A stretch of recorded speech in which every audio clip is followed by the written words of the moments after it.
2017-18 tuh belum banyak tuh brand yang ngelakuin seperti ini. Belum, iya. Jadi kita memang bisa dibilang timing is everything lah ya. Jadi waktu itu kita timingnya tepat, we do the right thing in the right time. Jadi kita juga dapat tuh hype-nya. Benar. Halo Botakers, kembali lagi bersama saya Om Botak. Nah, teman-teman yang belum nonton part satunya jangan lupa buat klik link di bawah ya, teman-teman, supaya nggak ketinggalan. Tadi kita udah diajak tur keliling headquarter-nya dari Kintakun. Ya. Bisa dibilang top brand-nya buat Spray ya. Jadi gue jujur udah lama banget dan dari lama tuh pengen datang buat menimba ilmu di sini. Oh, sama-sama saya juga banyak belajar. Ya, Kintakun tuh dari dulu keren banget lagi dari awal-awal kan kayaknya karena dulu kan gue di Home and Living juga. Oh iya. Gue juga jualan di Shopee 2015 kan Home and Living, jadi tuh sering banget denger Kintakun gitu. Iya. Dan orang sering dijadiin kayak contoh gitu kalau buat campaign gitu ya. Contohnya Kintakun gitu. Pokoknya yang jualannya paling rame lah dari dulu. Nah, gue pengen denger dong story-nya Kintakun sebagai brand waktu jualan tuh awal-awal di Shopee kayak gimana dan sekarang tuh kayak gimana sih? Oh iya, mungkin jualan kan sebenarnya kita mulai online tuh dari 2015-an. 15 waktu Shopee baru ada tuh. Baru ada, iya kita langsung join, jual di Shopee. tapi memang belum fokus tuh. Jadi 2015 kita ada, hanya sekedar ada. Waktu itu pilihannya nggak banyak ya, ada Shopee, Tokopedia waktu itu udah ada juga. Elevania masuk nggak ya? Kayaknya masuk cuma sebentar deh. Terus dulu tuh ada Lazada ada, tapi balik lagi kita tuh nggak fokus sebenarnya waktu itu kita masih melihat ini mungkin eranya e-commerce jadi bikinnya website. 2015. Tapi dulu mulainya offline dulu. Offline sih udah lama. Offline tuh udah Kintakun tuh udah eksis di Indonesia tuh dari 2005 ya teman-teman. Jadi kita udah beredar di semua pasar, hampir bisa dibilang di seluruh Indonesia lah.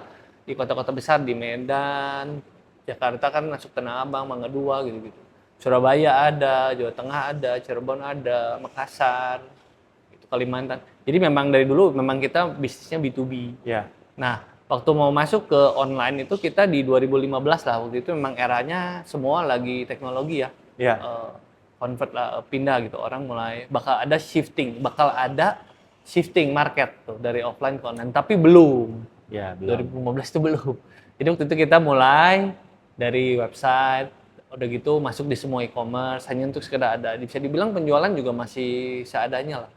Yang penting ada order kita coba fulfill. Belum mengerti tuh fulfillment flow, kita masih fokusnya B2B. Cuman buat branding, sama kita cari market baru itu di online. Itu di online. Puncaknya kapan? Kalau dari 2015 jualan, puncak jualannya kapan? Puncak itu menurut aku growth terbaik itu di 2018, 19 sampai COVID ya. Apa yang kalian lakukan sehingga bisa growth-nya kayak gitu? Waktu itu kita ngelihat peluang fokus sih. Waktu itu kan 2017-18 tuh banyak transisi yang tadinya seller semua sama, mereka udah ada yang namanya mall. Di mana brand itu udah bisa berdifferentiate. Oh, berarti kalian salah satu seller mall yang awal nih? Awal banget. Dan kayaknya gue tahu nih, kalian salah satu seller yang ngambil paketnya Shopee. Paketnya Shopee. Yang dari zaman dulu tuh paket Shopee ada paket umroh, paket beli motor. Ikut nggak waktu itu? Kita nggak ikut sih paket beli motor gitu. Tapi kita pernah ada intinya campaign. Waktu itu kita diskusi lah. Tahun pertama di Shopee Mall tuh kita sempat discuss intinya kita pengen do something big nih. Kira-kira mau campaign apa? Waktu itu Shopee support. Kita sediain tuh ada hadiah, pernah hadiah motor, pernah hadiah mobil. Itu waktu itu kita bisa dibilang dikasih brand day lah ya mungkin bahasanya. Iya. Tapi 2017-18 tuh belum banyak tuh brand yang ngelakuin seperti ini. Belum, iya. Jadi kita memang bisa dibilang timing is everything lah ya. Jadi waktu itu kita timingnya tepat, we do the right thing in the right time. Jadi kita juga dapat tuh hype-nya. Benar. Ya gue ingat tuh pernah ditawarin buat paket itu kan, umroh. Pernah paket sepeda motor gue pernah ambil, paketnya kasih logam mulia gue juga ngambil. Iya. Segala macem, betul. Segala macem lah. Soalnya dulu kalau ngambil itu pasti cuan. Betul, dan dulu masih affordable banget ya. Iya. Sekarang kayak itu murah ya. Sekarang gak gampang jualan online, harus lebih berpikir dengan strategi yang lebih baik. Iya. Pas awal-awal iklan juga udah mulai iklan kan? Awal-awal iklan keluar kita langsung iklan. Makanya aku sempat jadi speaker di Shopee untuk ngepromosiin iklan Shopee gitu. Wah, mantap. Conference ya 2018-19 ya kayak gitu. 18 ya. 19 ya, nggak tahu. Iklan Shopee itu baru keluar rilis, terus kita jadi brand representative untuk speaking di conference Shopee. Gue dulu lumayan telat sih iklan Shopee sih. Karena dulu gue berasa kayak di Topet tuh kayak lebih promising gitu waktu itu dulu. Iya. Beda mungkin market, setiap produk tuh punya different market ya, karena kayak aku juga lihat beberapa brand yang memang jalan dengan sendirinya di Tokopedia dengan bagus, di brand lain itu nggak begitu. Kayak contoh di Kintakun, kita memang marketnya lebih moms. Yes. Jadi memang lebih condongnya somehow ke Shopee sih. Iya. Lazada, Shopee gitu, daripada ke Tokopedia. Tokopedia lebih banyaknya aku lihat men sih gitu. Hobi men. Nah, salah satu yang mungkin kalau kita ingat zaman dulu tuh sebelum COVID lah ya, yang paling works itu gue rasa adalah flash sale zaman dulu. Oh, flash sale ya. Gila, gue masih inget banget tuh kalau dimasukin flash sale 1000 paket orderan tuh cepet tuh ya. Cepet, iya. Soalnya subsidinya gede banget sih. Bener. Ups. Subsidi gede bener. Zaman dulu itu subsidi mungkin marketplace saat itu masih bakar burning. Iya. Di kita juga masih very cheap lah untuk jalanin online, jadi kita pun bisa kasih best price. Benar. Jadi memang bisa dibilang apakah hebat, enggak juga lah, kita tuh memang we were lucky, kita tuh beruntung melakukan hal yang tepat gitu ya, di waktu yang tepat. Ada di saat ketika marketplace bakar duit, jadi riding the momentum naik riding ya. the momentum. Betul. Nah, itu kan jadi sebelum COVID pun udah bisa dibilang kalian jadi top brand lah buat brand lokal ya. Waktu COVID kesini kayak gimana? COVID kesini ya kita di-strategize lah ya. Mungkin waktu COVID jelas waktu itu kita hampir bisa dibilang all in untuk fokus ke online. Yes. Waktu COVID kita mungkin agak switch sedikit dari strategi yang biasanya fokusnya dulu tuh kalau beriklan awareness tuh di Meta, itu kita masuk ke TikTok. Itu cukup early juga. Kita tuh salah satu mungkin brand spray lah ya, yang kayaknya selain FMCG yang salah satu bareng waktu itu sama Garuda Food dan lain-lain tuh kita adain yang campaign TikTok yang pakai filter. Zaman dulu tuh TikTok ada filternya, joget-joget gitu loh. Nah, si Kintakun tuh ada filter interaction, jadi kayak game gitu.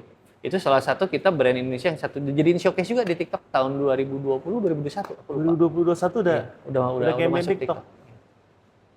Again waktu itu kita lihat TikTok masih baru banget, terus mereka growing audience-nya sangat bagus dan nggak lagi kayak sebelum Covid. Jadi TikTok tuh mulai ada shifting ya dari yang joget-joget banget mulai ke yang lebih serius tuh. 2020. Ya, awal-awal itu kan masih joget-joget banget loh. 2021, ya makanya kita ngeluarnya lebih ke musik, terus dia ada activation. Waktu itu tuh dia bisa ada filter yang reaction gitu loh, kayak game.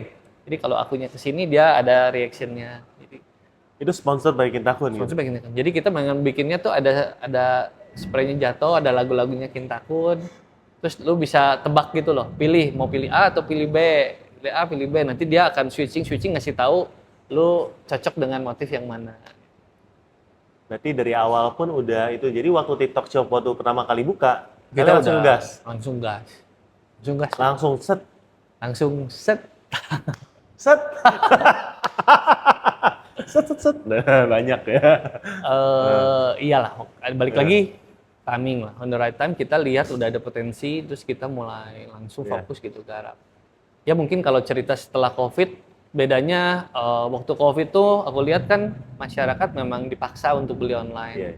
Jadi memang audiensnya yang tadinya marketplace sekian, mungkin saat COVID dia berlipat-lipat kali ganda gitu. Dan di situ juga memang Shopee udah nge-push lah ya, kayak gratis ongkir harus bisa ke semua pelosok, intinya supaya masyarakat Indonesia bisa belanja online. Jadi ya peluangnya ada di sana juga. Waktu itu kita B2B-nya kepukul banget sih, tapi untung ada online membantu. Berarti waktu awal-awal sebenarnya persentase online itu nggak gitu besar? Nggak begitu besar ya. Sampai sekarang juga biasa aja sih. Ya maksudnya. Kalau sekarang online offline gedean mana? Masih gedean offline. Oh, gedean offline? Iya, offline kan di seluruh Indonesia gede ya. Online-nya udah gede. Online. Ya. Coba dicek di data pintar, jangan dicek. Cek data pintar berapa? Si gedean offline-nya guys, ya. Si gedean offline-nya, iya. Gitu. Offline lebih profit gak sih daripada online? Waduh, itu susah ngomong gue ya. Gimana ya? Kalau lu suruh pilih online atau offline bakal pilih mana? eh Dua-duanya harus digarap. Bukan suatu pilihan. Aku lihat ini sesuatu yang harus kita jalankan. Plus minusnya apa online atau offline? Online tuh kita bisa dapat interaction langsung sama audiens kita. Iya. Terus kita bisa push sesuai dengan yang kita mau. Kalau offline ya kita B2B titipkan ke orang. Tapi untuk di Indonesia aku lihat memang penyebaran produk ini masih dibutuhkan offline presence-nya supaya mereka juga produk kita ada tuh di area-area yang tidak terjangkau online. Ini masih banyak kan kayak tadi ngobrolin area Kalimantan, Sulawesi Utara itu masih sulit untuk belanja online, masih kecil audiensnya. Itu mereka masih ada di offline. Berarti pasar offline lebih gede di sana ya? Betul.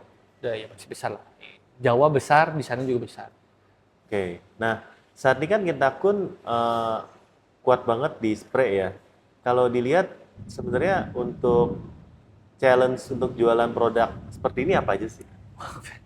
Banyak lah ya, mungkin spray juga orang kan tadi yang mungkin nggak sempat bahas juga cerita-cerita nih di belakang bahwa orang beli spray kan nggak sesering itu. Tapi ya produk Kintakun kalau ditanya bisa repeatnya gimana, beli lagi. Mereka biasa buat kado. Buat kado ya. Terus kan kalau satu rumah punya satu kasur, at least butuh 2, at least itu. Karena kalau dicuci perlu ada penggantinya. Iya. Gitu. Kalau ada 3 kamar, 3 kasur berarti butuhnya 6. Gitu. Tapi memang untuk beli lagi biasa lebih aku lihat orang ada kado, makanya di Kintakun sekarang boleh dicek juga, di Shopee juga ada, di toko-toko lain juga ada sih harusnya. Itu kita sediain yang gift buat wedding gift set gitu loh. Jadi kita memang ya hamper set juga hamper set. Jadi untuk memang mereka yang memang beli untuk kasih. Tapi kalau hampers ini kan spray macam-macam ukurannya. Orang biasa kasih mana sih yang paling standar? Standar tuh ukuran kan 1-2 ya. Kasur lu ukuran berapa, ketebalan berapa sebelum ngasih kan? Biasa king sih 180 saya. Kasih king ya? Oh kalau merit kan berdua itu pasti ukurannya kalau nggak king queen, tapi kalau beli king pasti masuk di spray queen kan. Oh iya benar juga. King biasanya. Benar. King ya. Behaviornya udah kebaca tuh. Iya.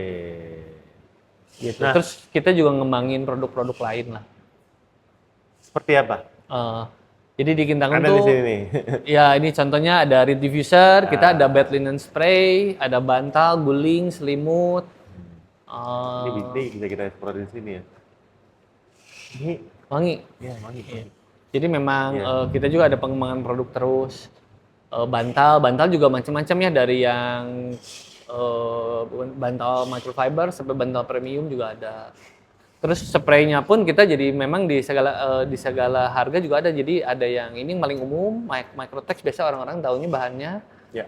Terus di atasnya itu ada cotton, ada juga yang Microtexnya udah lebih bagus lah ya, itu yang di Biglands punya Micro Sweat. Kita ada yang tadi cotton feel. Terus kita juga ada yang memang 100% cotton, sampai ke Tencel tuh yang paling atas, kasta paling atasnya tuh Tencel. Spray Sultannya tuh Tencel. Spray Sultan Tencel ya? Bahannya Tencel. Tencel itu sebenarnya aku selalu bilang itu bukan bahan sebenarnya. Tencel itu brand. Oke. Ya, brand kain.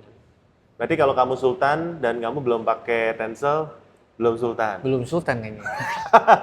Oh biasanya ada juga sih yang pakai kain ini kali ya. Egyptian cotton katanya. Wih. Ada juga itu. Harganya juga jutaan. Di Kintakun ada? Di Kintakun nggak ada. Wah, Egyptian cotton. Nanti Kaisar kelasnya? Kaisar nanti ya. Kalau ada yang mau boleh dah kita siapin. Nah ini sebenarnya menarik ya, kalau dari jualannya sendiri, apa sih yang dilakukan? Salah satunya, ini kalau buat teman-teman belajar ya, kalau kita jual barang-barang yang repeat ordernya kecil, berarti harus mulai coba develop dengan barang yang repeat ordernya tinggi. Iya. Ya, seperti yang ini kan, pelengkap. Ya, karena kalau mau dikasih jual bantal, sama aja kan repeat order ya kan, selimut, bed cover, ya kan, itu semua repeat ordernya sama ya. Jadi kasih barang-barang pelengkap kayak gini yang memang supaya orang ingat beli lagi di sini ya. Betul, jadi ingat lah, oh ini ada pewanginya gitu. Benar, nah itu juga salah satu. Nah, kalau mengenai dari tahun ini, strategi membawa traffic dari Kintakun kayak gimana sih? Tahun ini ya? Tahun ini, 2025. Apa yang works, apa yang nggak works coba? Kalau dari pengalaman yang works apa ya? Mungkin kalau kita sih tahun ini yang lakuin beda tuh udah jelas. Tahun ini kita ada campaign dari tahun lalu sih sebenarnya kita lihat works. Campaign contoh yang tadi BT21 sama ada One Piece. Tahun ini tuh kita One Piece Thailand. Oh, jadi ada untuk brandnya lebih naik tuh dia Iya. main karakter, license ya. license, Iya.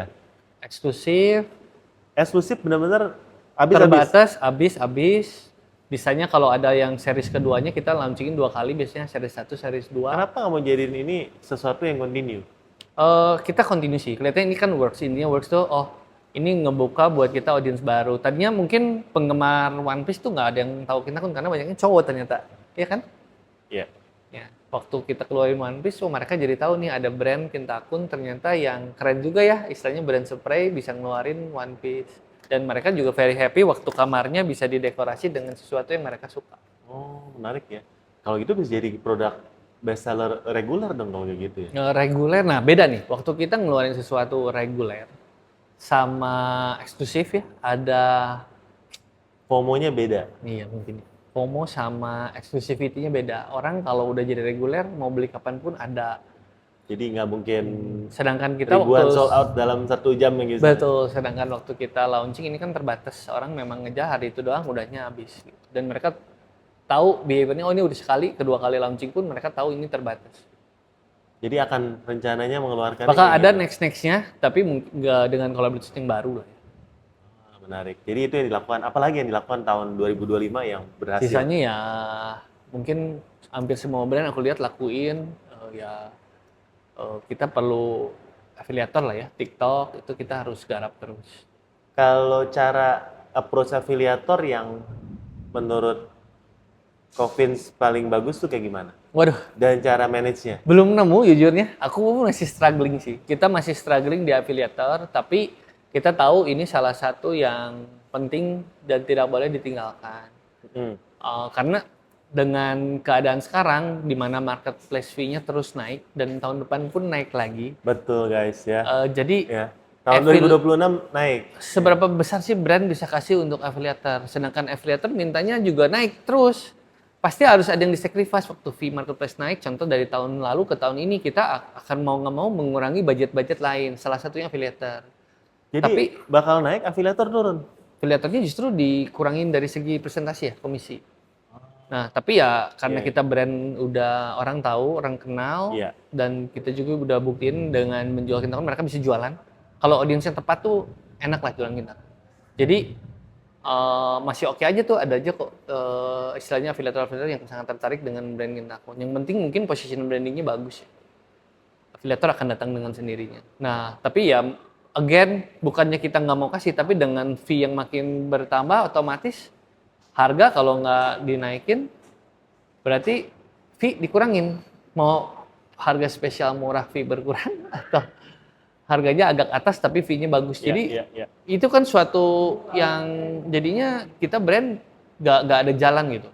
Kita juga nggak bisa bleeding terus-menerus kan. Kita kasih promo sekali bleeding nggak bisa terus-menerus. Kalau nggak sustain juga sayang.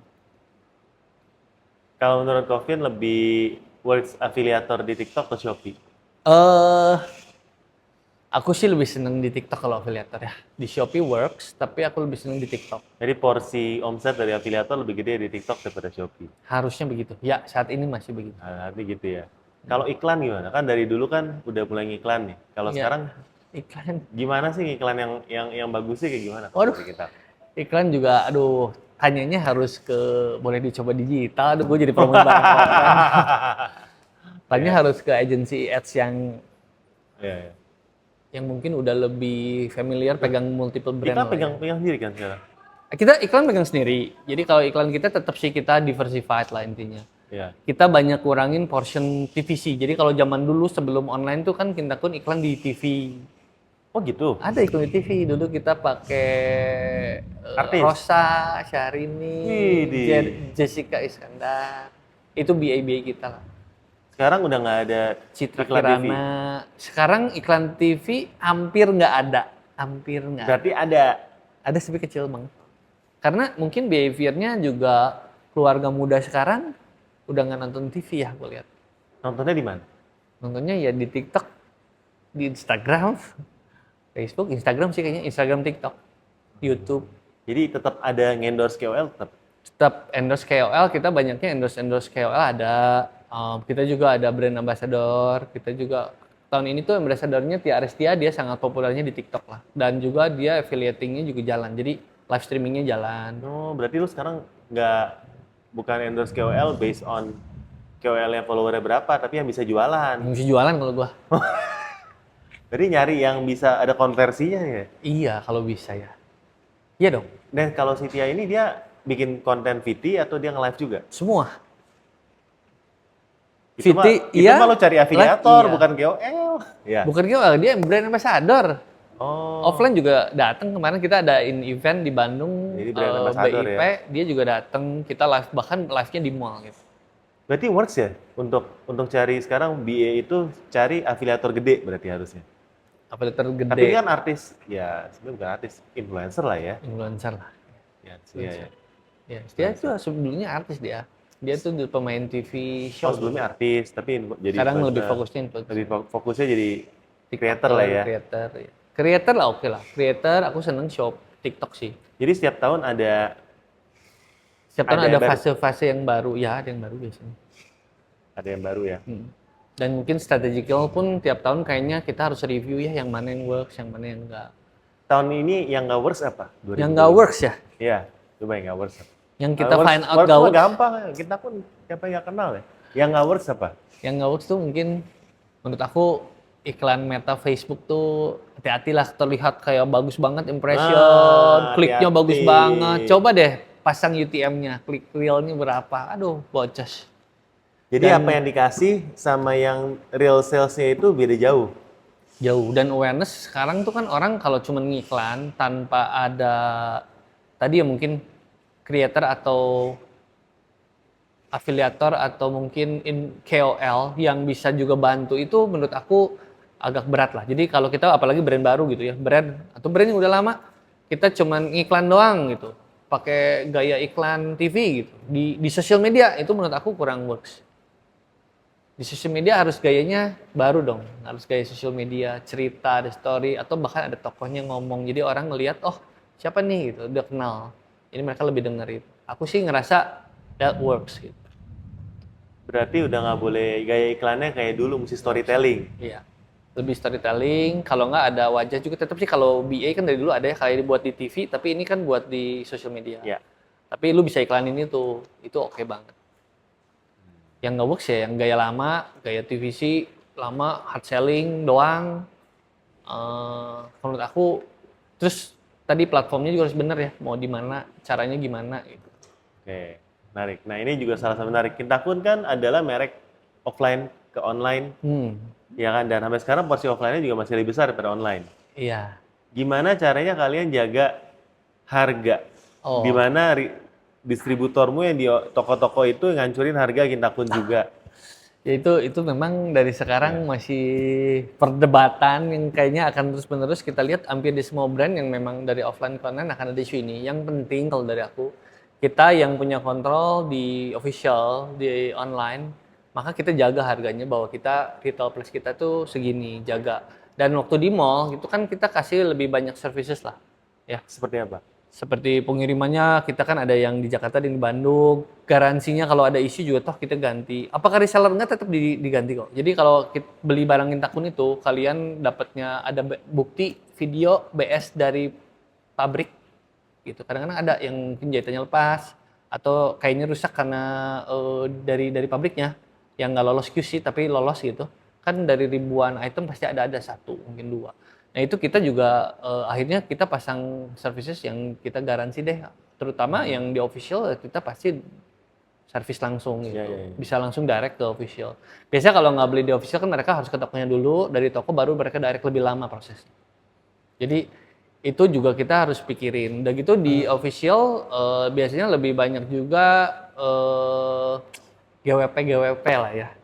Program-program branding, GWP. Nggak rusak harga tapi ada gift-nya. Ya, ada gift, tapi ya nggak semua juga. Tapi momen-momen tertentu kita keluarin gift-gift tertentu. Oke.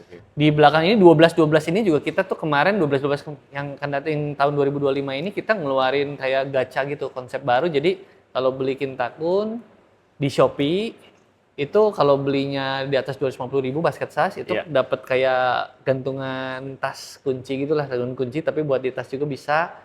Itu kucing collection gitu loh, lucu-lucu. Tapi blind box. Blind box. Oke. Dan dari blind box itu ada 1000 piece, ada 10 yang berhadiah. Emas 100 gram. Mesin cuci. Wih, serius? Serius, yang emas mesin cuci, nanti ada yang dapat bantal, ada yang dapat macam-macam lah.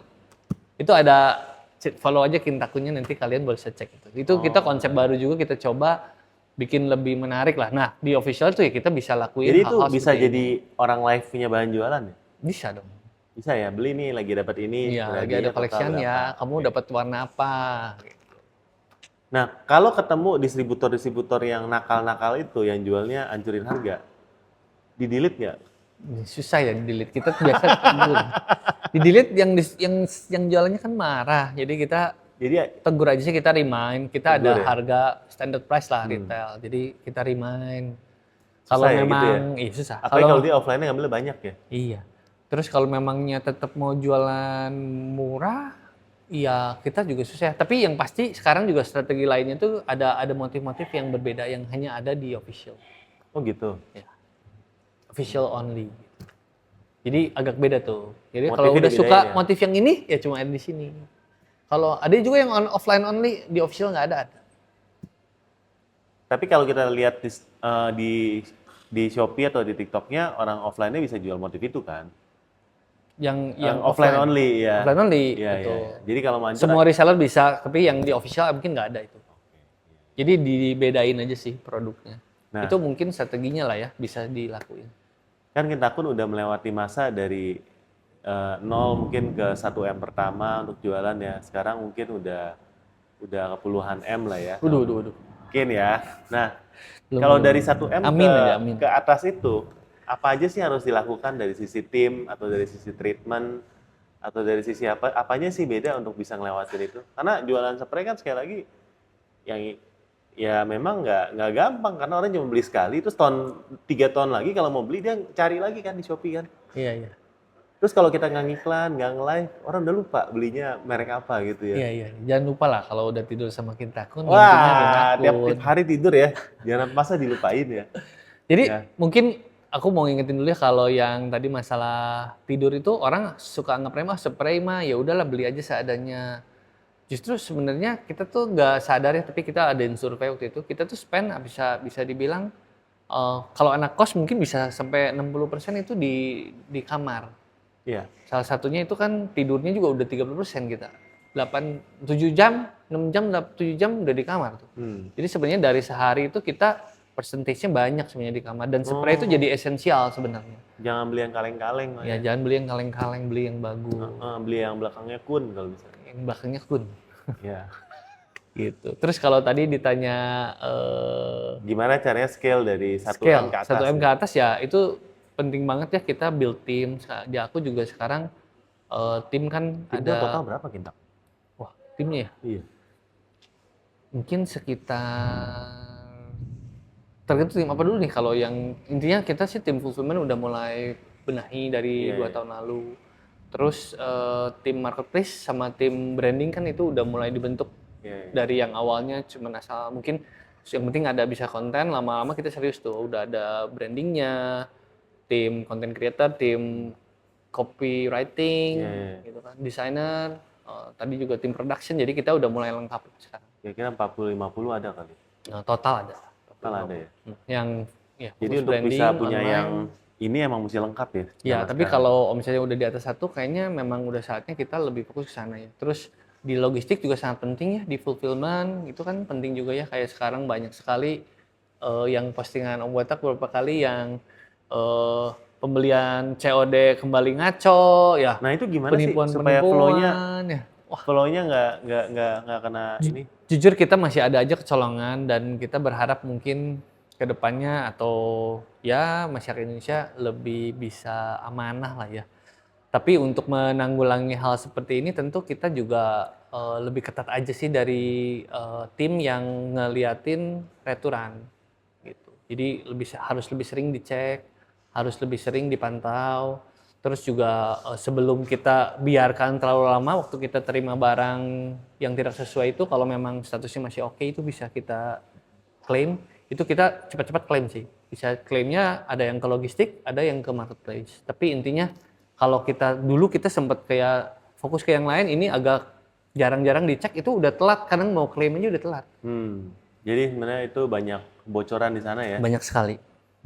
Nah, kita berharap juga mungkin kebijakan marketplace juga makin ke depan akan lebih Condong ke seller gitu? bijaksana mungkin ya dalam mengeluarkan mungkin fitur-fitur yang oke lah, kita mau mempermudah untuk buyer, kita juga happy waktu ada more buyer, tapi juga harus ada penanggulangan ke fraud yang seperti ini yang notabene belakang ini sangat meningkat aku lihat. Makin banyak fraudnya. Bahkan di logistik pun bagian 4PL-nya, 3PL-nya pun mereka banyak sekali bocor data kan. Sekarang pernah nggak, kemarin aku ada kasus, begitu kita check out, langsung dapat WhatsApp loh. Begitu check out nggak lama, langsung dapat WhatsApp bahwa kasih taunya langsung, produk Anda salah kirim. Kalau mau klaim, transfer ke sini. Itu hitungannya nggak lewat sehari. Berarti bocor something bad is happening in the data. Iya, gue dengar tuh ada yang bocor dari salah satu ekspedisi sih. Ya. Dan bocornya itu kayaknya levelnya udah system level. Iya. Jadi harus kitanya harus perkuat di sana juga. Kalau di 2026 apa yang harusnya difokusin? Harusnya saya tanya, Om, 2026 kita bodyguard ngapain ya, Om? Ngapain nih? Kira-kira kalau dari 2025 closing, it's still a good year kan, 2025 kan? Still okay lah, still good year. Oke ya, mungkin profitnya menipis. Profit menipis. Tapi omset bertahan. Oh bertahan. Naik tipis lah. Naik tipis, tapi profit menyusut. Bertahan. Profit menyusut. Karena jelas. Profit menyusut dibandingin tahun lalu. Iya, tahun depan biaya banyak. Tahun depan biaya naik lagi kan? Iya, kan belum bisa naikin harga. Konsumen gimana naik harga lagi ya? Ya gitulah, ya harus naikin harga mau nggak mau. Terus kita mungkin harus mulai pikirin juga strategi lain ya. Kalau kita lihat kan sekarang salah satu benefit mungkin aku ngelirik lagi market offline sih sebenarnya. Omnichannel ini tuh dari dulu kan masih mimpi lah. Gak gampang sebuah brand bisa melakukan omnichannel. Kecuali dia punya infrastrukturnya kuat ya. Market offline buka toko offline. Offline-nya ada, bisa beli online, tapi dimanapun kita ada gitu offline. Ya. Itu kan sistem-sistem omnichannel kayak Desti kan itu kan menyediain mungkin juga ada POS-nya ke depannya. Ada POS. Dan sudah ada kan POS-nya. Dan itu kan untuk menunjukkan bahwa sebenarnya dia offline present pun bisa ditanggulangi dan itu integrate dengan semua data online. Ya. Jadi bahkan, kalau motong stok langsung, bahkan bayarnya pun harusnya ke depannya tuh bisa, ini udah langganan lama ya, udah pernah beli online sebelumnya. Ya. Itu menurut aku konsep yang sangat menarik, yang kayaknya... Terus dia nanti kalau mau beli lagi, dia bisa beli online lagi. Iya.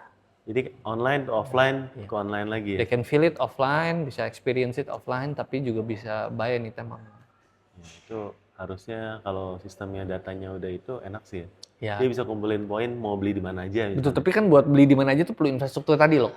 Toko-toko di semua kota itu nggak mudah juga untuk investment. Sekarang udah ada kan tokonya? Toko Kintakun tuh kalau yang Kintakun tuh ada di Bandung. Ada? Di mana? Kota Baru. Ada toko experience store-nya. KBP ada? Ada, di KBP ada satu. Terus kita juga kemarin coba buka di Cilegon Mall, di Second City. Kita juga coba di sana ada. Mungkin tahun-tahun ke depannya kita lagi pikirin untuk lebih coba fokus prototyping terus lah ke yang omnichannel punya konsep. Keren. Mungkin. Ya. Tidak mudah. Ya jualan online nggak makin mudah kan. Nah kalau gitu satu kata deh buat teman-teman yang baru mau mulai online dengan budget terbatas di tahun 2026 apa? Baru mulai, budget terbatas. Iya. Memang pepatah bilang tidak pernah terlambat untuk memulai sesuatu. Benar. Jadi afiliator Kintakun aja. Kayaknya jadi creator aja kayak kita. Jadi creator aja. Iya. Barang bisa jual apapun, gudang nebeng aja, itu paling bagus jadi creator. Kayaknya the easiest way to be creator first, kecuali kita memang mau build brands long term. Kayaknya untuk modal pas-pasan lebih tricky ya. Banyak sekali kalau yang baru jual. Yang modalnya gede kayak gini ya susah. Nggak gampang ya? Nggak gampang ya? Nggak gampang. Kelihatan enak tadi. Iya, padahal nggak gampang. Nggak gampang. Ya. Bersyukurlah untuk teman-teman yang udah mulai dari dulu bisa bertahan sampai sekarang. Iya. Tapi kalau yang baru mulai mungkin harus effortnya lebih banyak. Iya. Tapi ya nggak salah juga sih coba. Nah, ya again it's never too late. Tapi mungkin tadi strateginya boleh di-consider ada offline online-nya jalan. Jadi ada toko kecilnya, misalkan kalau toko kecil. Terus tadi affiliator dijalanin. Kalau mau jadi creator pun kan 3 tuh jadi semua ada kan. Creatornya jalan, affiliatornya jalan, tokonya ada, offline toko kecilnya ada di garasi pun bisa buka kan kalau kecil-kecil. Tapi menurut aku hanya jualan online saja kalau mau mulai bisnis sekarang itu tidak seenak zaman sebelum COVID. Benar. Jadi Karena admin effortnya fee-nya jauh beda ya. Admin fee-nya beda. Dulu Kalau 0,5. betul. Sebelum COVID 0,5 kan? 0,5. Dulu Iya. admin fee 0,5 berarti kita tuh punya bisa effortnya banyak di yang lain gitu. Kalau sekarang udah habis. Thank you banget udah mau sharing, teman-teman. Jangan lupa buat kasih like video ini supaya nanti muncul di rekomendasi video-video bermanfaat untuk ini ya. Thank you. Jangan lupa buat kunjungi nanti tokonya Kintakun juga ya, supaya teman-teman bisa tidur dengan nyenyak setiap malam. Iya, sesuai dengan slogannya Kintakun, tidur lebih enak. Wah, sampai jumpa di video kita selanjutnya. Bye-bye. See you, bye-bye.